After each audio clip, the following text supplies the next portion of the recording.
કંઈ પણ તોફાન હોય, ડરો નહીં, કેમ કે તોફાનમાં જ માર્ગ હોય છે. તોફાનમાં શું હોય છે? માર્ગ. જરા વાંચો નહામ પ્રબોધકનું પુસ્તક, એનો 1લો અધ્યાય અને 3જી કલમ. બાઇબલમાં જ છે. નાહુમ અને 1લો અધ્યાય ને 3જી કલમ જરા વાંચો. યહોવા કોપ કરવામાં, હા, યહોવા કોપ કરવામાં ધીમો પછી ને મહાપરાક્રમી છે. તે કોપ કરવામાં ધીમો અને તે મહાપરાક્રમી છે. પછી તે દોષિતને કોઈ પણ રીતે, નાહમ 1 અને 3 છે ને. પછી તે દોષિતને કોઈ પણ રીતે નિર્દોષ ગણનાર નથી. પછી યહોવાનો માર્ગ, હા, અહીંયા લખ્યું છે યહોવાનો માર્ગ શેમાં છે? વંટળિયામાં. હાલેલુયા. અરે જો પરમેશ્વર સાથે ચાલવું હોય ને તો વંટોળિયામાં ચાલતા શીખી જાઓ, કેમ કે તેનો માર્ગ જ વંટોળિયામાં છે. ગભરાવાની જરૂર નથી. બાજુમાં બધું ઉડાઉડ થાય તો આરામથી ચાલો. તમારે એવું વિચાર કરવાનું કે મારા ચાલવાથી બધું ઉડી રહ્યું છે. કેમ કે જો તમે પરમેશ્વરની સાથે ચાલશો તો ઉડવાનું તો છે જ. તેનો માર્ગ શેમાં છે? વંટોળિયામાં છે. તમે વિચારો, પરમેશ્વરનો માર્ગ જ વંટોળિયામાં છે, તો પછી આપણે ચિંતા છે નહીં. એટલું જ નહીં, મેં તમને કહ્યું કે જ્યારે પરમેશ્વર તોફાન મોકલે છે તો તમારા માટે માર્ગ ઉત્પન્ન થાય છે. મેં તમને સમજાવ્યું કે જ્યારે તોફાન મોકલવામાં આવે છે તો તમને તમારા ખરા હેતુમાં લઈ જવામાં આવે છે. મેં તમને સમજાવ્યું કે જ્યારે તોફાન મોકલવામાં આવે છે તો પરમેશ્વર તમારા જીવનમાં મોટી સાક્ષીઓ ઉત્પન્ન કરે છે. ઘણી વખત ખવડાવવા માટે પણ પરમેશ્વર તોફાન મોકલે. ખબર તમને? ઇઝરાયેલી લોકોને ભૂખ લાગી હતી, ચાખણું ખાવું હતું. એ લોકોએ મિસરમાંથી નીકળ્યા હતા અને એ લોકોને મિસરમાં જે ખાવાનું ખાધું તે યાદ આવી ગયું. અને એ લોકોએ કહ્યું કે અમે મિસરમાં હતા ત્યારે હાલીઓ પાસે બેસીને મટન ખાતા હતા, પણ અહીંયા તો અમે આ માનના ખાઈને થાકી ગયા. પરમેશ્વરે કહ્યું, ઠીક છે, તમારે ખાવું છે તો ભાઈ આપણે તમને આપવા તૈયાર. હે, પરમેશ્વર જ્યારે તમને ખવડાવવા માંગશે ને તો પણ તોફાન ઊભું કરી શકે. એટલે ડરવું નહીં, એ તોફાન તમને કંઈક ખવડાવવા માટે પણ આવ્યું હોઈ શકે. હા, જરા વાંચો નંબર્સ એટલે કે ગણના, એનો 11મો અધ્યાય ને 31મી કલમ. કેટલા લોકો આજે આશીષિત થઈ રહ્યા છે? જરા હાથ બતાવશો તો જોરદાર તાળીઓ પાડો, પરમેશ્વરને મહિમા આપો. તોફાનને માટે ઈશ્વરનો આભાર માનો.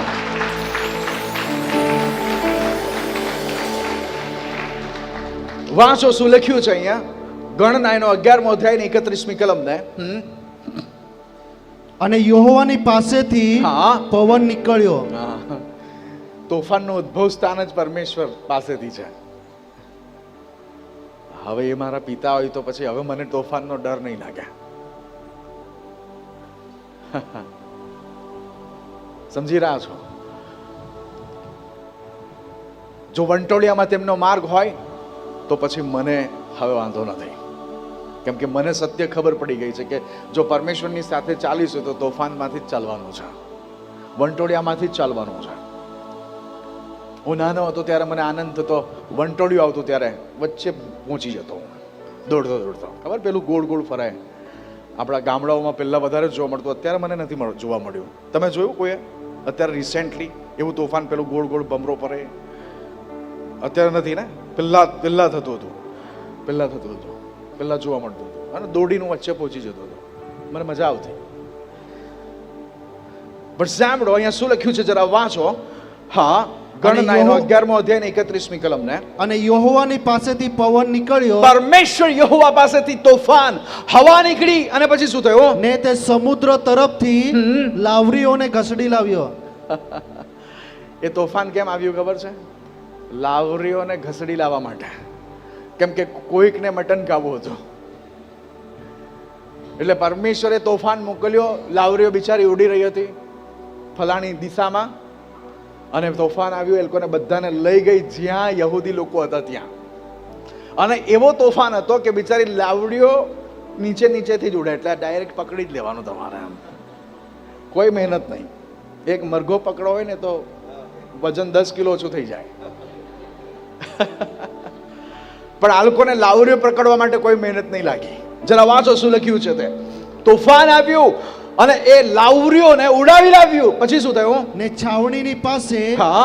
આ બાજુએ એક દિવસની મજ્જલ સુધી તથા બીજી બાજુએ એક દિવસની મજ્જલ સુધી હા તેઓને છાવણીની આસપાસ નાખી. હા. પછી ને જમીનથી આશરે 2 હાથ ઊંચે જમીનથી 2 હાથ ઊંચે જ ઉડતી હતી.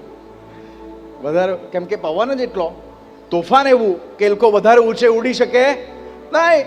એટલે જમીનથી 2 હાથ ઊંચે ઉડી રહી હતી. શું થયું પછી? તેઓ ઉડતી હતી. હા. અને લોકો તે આખો દિવસ ને આખી રાત ને બીજો આખો દિવસ ઊભા રહ્યા. ઓહ, બીજો આખો દિવસ અને બીજી આખી રાત. અને એ લોકોને તો એમ કે ચાલો લોટરી જ લાગી છે આજે તો. ઊંઘ નહીં આવી તે દિવસે, આખી રાત પકડી. લખ્યું છે આખો દિવસ અને આખી રાત. અને પછી શું લખ્યું છે? ને બીજો આખો દિવસ ઊભા રહ્યા. હા, ઊભા રહીને શું કર્યું? ને લાવરીઓને એકઠી કરી. એ લોકોએ લાવરીઓને એકઠી કરી અને તે દિવસે તો મિજબાની થઈ ગઈ એ લોકોની. હવે આ તોફાન કેમ આવ્યું હતું? કોઈ જવાબ આપો મને. કેમ આવ્યું હતું આ તોફાન? યહૂદીઓને નોનવેજ ખાવું હતું એટલે પરમેશ્વરે એમને ખાવા માટે લાવરીઓ મોકલી. પણ એ લાવરીઓ મોકલવા માટે પરમેશ્વરે શું કર્યું? તોફાન ઉત્પન્ન કર્યું. મારા વહાલાઓ, હવે તો આપણને ખબર પડી જ જવી જોઈએ કે તોફાન મારી મદદ માટે આવી રહ્યું છે.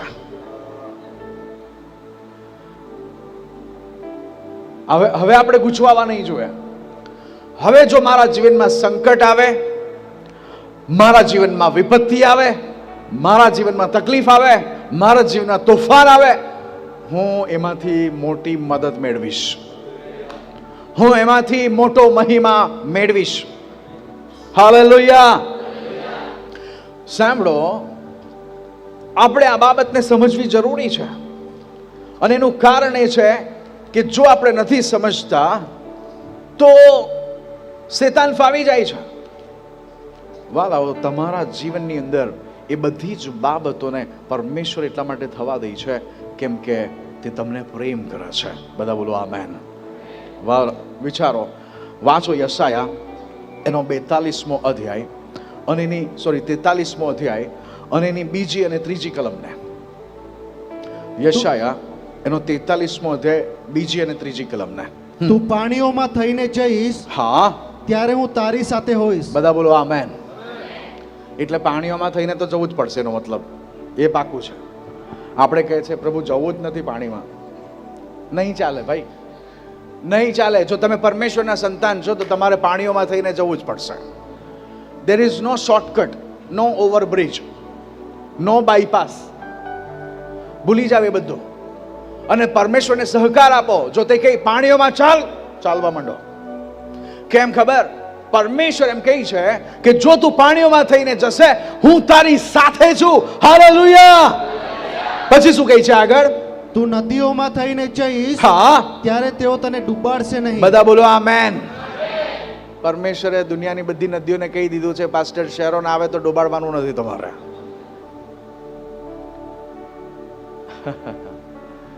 સમજી રહ્યા છો તમે? બધી દુનિયાની નદીઓને પરમેશ્વરે આગ્રહ આપી છે, આ મારો દીકરો છે, જો ડૂબાડ્યો તો તમારો વારો, હું તમને ડૂબાડી દઈશ. સમજી રહ્યા છો? પરમેશ્વરે કાયદો બનાવ્યો છે અને એ કાયદો કામ કરે છે. મારે સહકાર આપવાની જરૂર છે અને વિશ્વાસ રાખવાની જરૂર છે. પણ આપણે ગભરાઈ જઈએ છીએ, અરે નદીમાં તૂટી પડ્યો, હવે શું? પણ પરમેશ્વર કહે છે તું નદીઓમાં થઈને જશે, હું તારી સાથે છું. નદીઓને મેં કહી દીધું છે તને ડૂબાડવાનું નથી. પછી શું કહે છે આગળ વાંચો? તું અગ્નિમાં ચાલીશ. હા, એનો મતલબ આ અગ્નિ પેલી ઠંડી ઠંડી અગ્નિ હશે કેમ? નો, એ પરમેશ્વર કહે છે તું અગ્નિમાં થઈને ચાલશે, પછી ત્યારે તને આંચ લાગશે નહીં. હાલેલુયા. આંચ નહીં લાગશે. આ કાયદો છે. એટલે પોતે ડિક્લેર કરો કે પ્રભુ તમારો આભાર, કોઈ અગ્નિ મને બાળી શકતી નથી. અગ્નિથી ડરવાની જરૂર નથી. Don't fear the fire. અગ્નિ તમને બાળી શકતી નથી, નદીઓ તમને ડુબાડી શકતી નથી. પછી શું કહે છે જરા વાંચો? અને જ્વાળા તને બાળશે નહીં. હાલેલુયા. પછી શું કહે છે? કેમ કે હું યહોવા તારો દેવ છું. હા, અને એનું કારણ આપે છે પછી, because I M your God. કેમ કે હું તારો દેવ યહોવા છું. પછી હું ઇઝરાયલનો પવિત્ર દેવ હા, તારો ત્રાતા છું. બધા બોલો આમેન. કેમ કે હું તારો દેવ છું. કોઈ નદી તને ડૂબાડી નહીં શકે, કોઈ આગ તને સળગાવી નહીં શકે. તો હવે આગથી ડરવાની જરૂર શું છે? તોફાનથી ડરવાની જરૂર શું છે? વિપત્તિથી ડરવાની જરૂર શું છે? સાંભળો, એ બધું તો મને મદદ કરવા માટે છે. પિતરે જ્યારે પત્ર લખ્યો ત્યારે લોકોને કહ્યું કે જ્યારે તમારા જીવનમાં અગ્નિરૂપી દુઃખો આવી પડે તો તમારે ડરવાની જરૂર નથી. એટલે તમને જાણે કંઈ થયું હોય એમ આશ્ચર્ય નહીં પામો. જરા વાંચો પહેલો પિતર 4થો અધ્યાય અને એની 12મી કલમ. એટલે આજે તમે એ સમજી લો કે તમારા જીવનોને માટે પરમેશ્વરે કેટલી અદ્ભુત વ્યવસ્થા કરી છે. જેનાથી તમે ડરી રહ્યા હતા એ ડર જ અહીં ખતમ થઈ જાય છે. વાંચો શું કહે છે પહેલો પિતર 4થો અધ્યાય અને 12મી કલમ. વહાલાઓ, હા, તમારી કસોટી કરવાને સારું હા, તમારા પર જે અગ્નિરૂપી દુઃખ પડે છે. કેવા દુઃખો? હવે પરમેશ્વરની પરવાનગી વગર અગ્નિરૂપી દુઃખો મારા જીવનમાં નહીં આવી શકે. અને એ કહે છે કે અગ્નિરૂપી દુઃખો આવશે. એટલે અગ્નિરૂપી દુઃખો એટલે શું? શું આપણે કોઈ એક્સપર્ટ છે આગમાં હાથ નાખવા માટે? નહીં, વી આર નોટ. આપણને ખબર છે કે અગ્નિ કેટલું ભયાનક હોય છે, પણ પરમેશ્વર કહે છે કે જ્યારે દુઃખ આવશે તો એ અગ્નિરૂપી દુઃખો હશે. અને જ્યારે એ આવે ત્યારે તારે આશ્ચર્ય પામવાની જરૂર નથી. ઓ, મને કેમ આવું થયું? અરે ભાઈ, તને નહીં થાય તો કોને થાય? સમજી રહ્યા છો? ઘણા લોકો વિચારી રહ્યા છે આ તો અમારે દુઃખથી બચવાનું હતું ને આ તો અમારે અગ્નિરૂપી દુઃખો લઈ જવાની વાત ચાલી રહી છે. સાંભળો, હું તમને સમજાવી રહ્યો છું કે એ અગ્નિરૂપી દુઃખો તમારા માટે મહિમા ઉત્પન્ન કરવા જઈ રહ્યા છે. વાંચો શું લખ્યું છે. હા, તેમાં જાણે તમને કઈ નવું થયું હોય હા એમ સમજીને આશ્ચર્ય ન પામો. ઓ યુનિટ, તમારે સરપ્રાઈઝ થવાની જરૂર નથી. અરે મારી સાથે કેમ આવું થઈ ગયું? અરે મારી સાથે આવું થયું. લોકો આવું કે મારી સાથે આવું થઈ ગયું. બોલો, અરે ભાઈ, અગ્નિરૂપી દુઃખો તમારા જીવનમાં આવી શકે, પણ એવા સંજોગોમાં પરમેશ્વરનું વચન શું કરવા માટે કહે છે? વાંચો આગળ. પણ એને બદલે હા, ખ્રિસ્તના દુઃખોના તમે ભાગીદાર છો. હાલેલુયા. એટલા માટે શું કરો? એને લીધે હરખાવો. ઓ હાલેલુયા. એનો મતલબ કે અગ્નિરૂપી દુઃખોની અંદર તમારે હરખાવાની જરૂર છે. કેમ કે તમે હવે પાર્ટનર બની ગયા છો ઈશુની સાથે.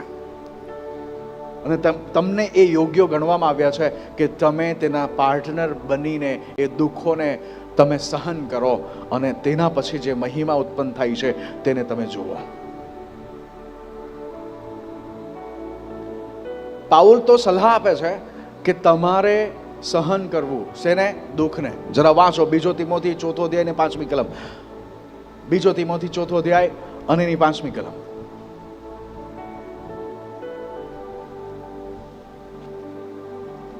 પરંતુ હા, તું સર્વ બાબતોમાં સાવધાન રહે. સર્વ બાબતોમાં શું રહે? સાવધાન. પછી દુઃખ સહન કર, સુવાર્તિકનું કામ કર. હવે વિચારો, દુઃખ સહન કરવા કહી દીધું તો શું કરવાનું હવે?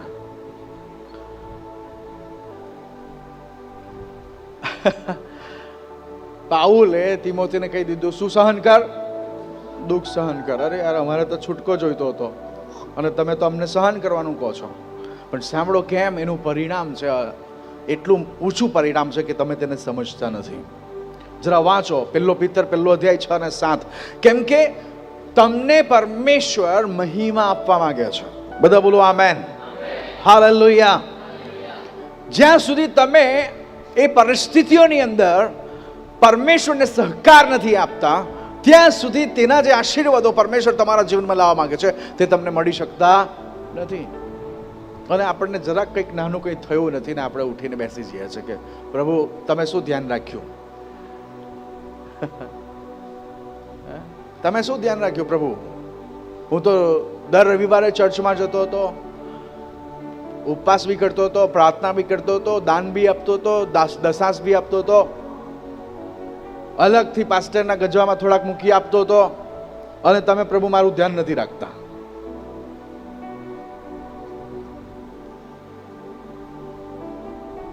સાંભળો, પ્રભુ આપણને શું કહે છે? વાંચો પહેલો પિતર 1 અધ્યાય 6 અને 7 કલમ. એમાં હા, તમે બહુ આનંદ કરો છો. આ તો કરતા જ નથી આપણે. કેમ કે સત્ય જાણતા નથી એટલા માટે મેં કહ્યું ને કે ઉલટું આપણે ખુશ થવું જોઈએ કે હવે તો કંઈક નવું થવાનું. જો એ સમુદ્રમાં તોફાન નહીં આવ્યું હોત તો પિત્તર પાણી પર ચાલવાની ઘટના જ બની નહીં હોત, અને આપણે ઇતિહાસમાં કદી એને યાદ નહીં રાખ્યો હોત. આજે આપણે પિત્તર પર ખુશ થઈએ છીએ, પ્રાઉડ અનુભવીએ છીએ કે ઇતિહાસમાં એક માણસ થઈ ગયો કે જે પાણી પર ચાલીને આવ્યો. જો કોઈ ઇઝરાયલ જાવ તો ડેડ સીમાં જજો, ડેડ સી, મૃત સરોવરમાં.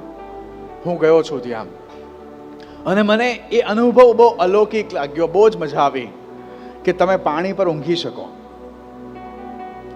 તો તમે ઇઝરાયલ જાઓ તો મૃત સરોવર છે ત્યાં. મૃત સરોવરની ખાસિયત એ છે દુનિયાનો, એ સરોવર એવો છે કે જ્યાં માણસ ડૂબતો નથી. તમે એમાં બેસો અને પછી આમ થાવ તો તમે ફ્લેટ ઊંઘી શકો પાણી પર. તમારી નીચે હજુ જમીન ઊંડે છે પણ તમે ડૂબશો નહીં. તમે અનુભવ્યું છે?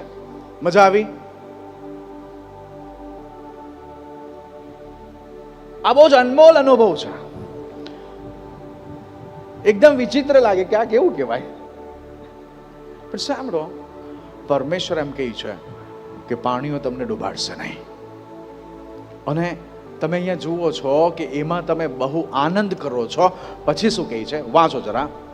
જો કે હમણાં થોડી જ વાર સુધી, પણ આપણે થોડી વાર સહન થતી નથી. થોડી વારનો મતલબ કે સ્ટાર્ટ ટાઈમ અને એન્ડ ટાઈમ નક્કી છે. એવું નથી કે આખી જિંદગી પીડામાં ભોગવવાની છે.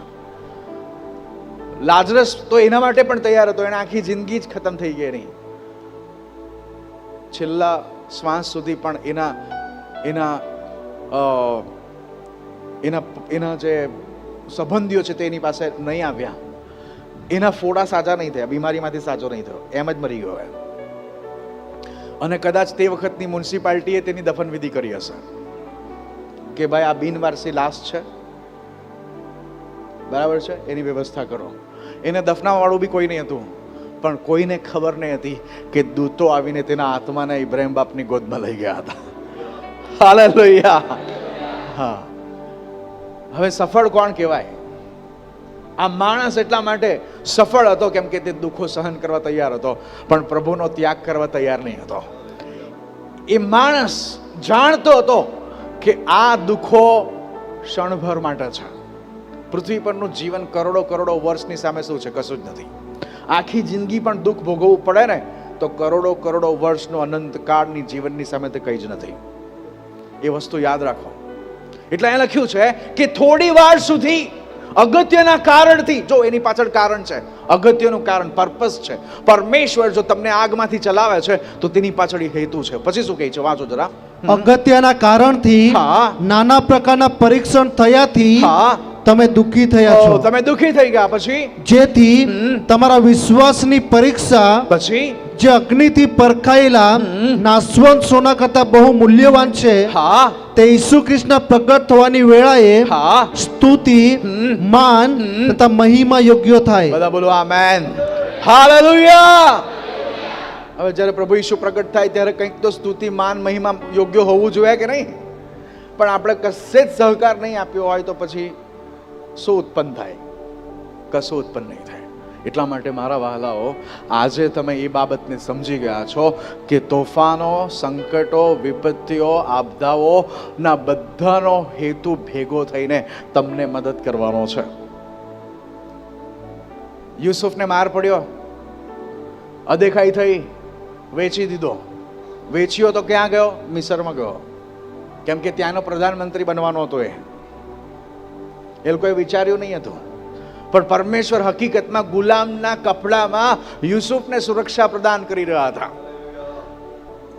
ભલે ખોટો આરોપ લાગ્યો, કઈ વાંધો નહીં. જેમ જેમ શેતાન એના પર એટેક કરી રહ્યો હતો એમ એમ તે પોતાના જે ખરા હેતુ છે તેની પાસે પહોંચી રહ્યો હતો. પરમેશ્વરે તેના માટે જે દર્શન રાખ્યું હતું તેની પાસે તે પહોંચી રહ્યો હતો. જેટલા એટેક થઈ જાય ચિંતા નહીં કરો, પરમેશ્વરને મહિમા આપો, તેનો આભાર માનો. તમે કહો કે યસ પરમેશ્વર, તમે મારા માટે નિર્માણ કરેલા દર્શનમાં હું આવી રહ્યો છું. અને તમે પરમેશ્વરને સહકાર આપો. વાલાવો, આજે હું પ્રભુ ઈસુના નામે તમારા જીવનો પર તેની ઘોષણા કરું છું. તમારા સંકટો, તમારી વિપત્તિઓ, તમારી આપદાઓ, તમારા તોફાનોને હું ઈસુના નામે આશીર્વાદમાં રૂપાંતરિત જાહેર થયેલા કહું છું.